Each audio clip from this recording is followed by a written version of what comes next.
2 Chronicles 31. Now when all this was finished, all Israel who were present went out to the cities of Judah, and broke the pillars in pieces, cut down the Asherah poles, and broke down the high places and the altars out of all Judah and Benjamin, also in Ephraim and Manasseh, until they had destroyed them all. Then all the children of Israel returned, every man to his possession, into their own cities. Hezekiah appointed the divisions of the priests and the Levites after their divisions, every man according to his service, both the priests and the Levites, for burnt offerings and for peace offerings, to minister, to give thanks, and to praise in the gates of Yahweh's camp. He also appointed the king's portion of his possessions for the burnt offerings, for the morning and evening burnt offerings, and the burnt offerings for the Sabbaths, for the new moons, and for the set feasts, as it is written in Yahweh's law. Moreover, he commanded the people who lived in Jerusalem to give the portion of the priests and the Levites, that they might give themselves to Yahweh's law. As soon as the commandment went out,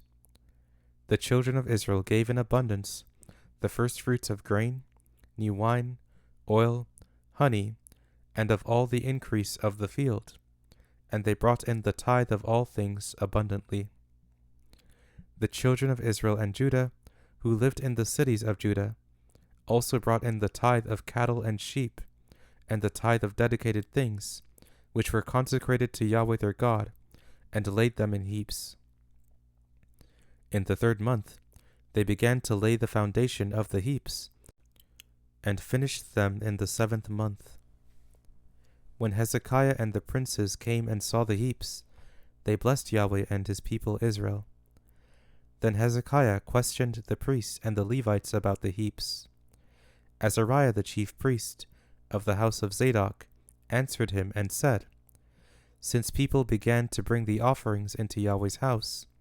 we have eaten and had enough, and have plenty left over, for Yahweh has blessed his people, and that which is left is this great store. Then Hezekiah commanded them to prepare rooms in Yahweh's house, and they prepared them. They brought in the offerings, the tithes, and the dedicated things faithfully. Conaniah, the Levite, was ruler over them, and Shimei his brother was second. Jehiel, Azaziah, Nahath, Asahel, Jerimoth, Jozabad,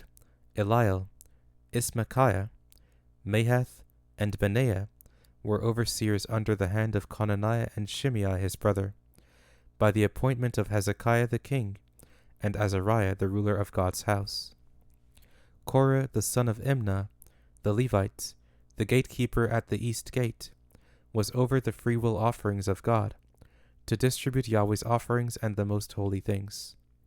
Under him were Eden, Miniamin, Jeshua, Shemaiah, Amariah, and Shechaniah, in the cities of the priests, in their office of trust, to give to their brothers by divisions, to the great as well as to the small, in addition to those who were listed by genealogy of males, from 3 years old and upward, even everyone who entered into Yahweh's house, as the duty of every day required, for their service in their offices, according to their divisions, and those who were listed by genealogy of the priests by their fathers' houses, and the Levites from 20 years old and upward, in their offices by their divisions, and those who were listed by genealogy of all their little ones, their wives, their sons, and their daughters, through all the congregation, for in their office of trust they sanctified themselves in holiness. Also for the sons of Aaron the priests, who were in the fields of the pasture lands of their cities, in every city there were men who were mentioned by name, to give portions to all the males among the priests, and to all who were listed by genealogy among the Levites. Hezekiah did so throughout all Judah, and he did that which was good, right, and faithful before Yahweh his God. In every work that he began in the service of God's house, in the law, and in the commandments, to seek his God, he did it with all his heart and prospered.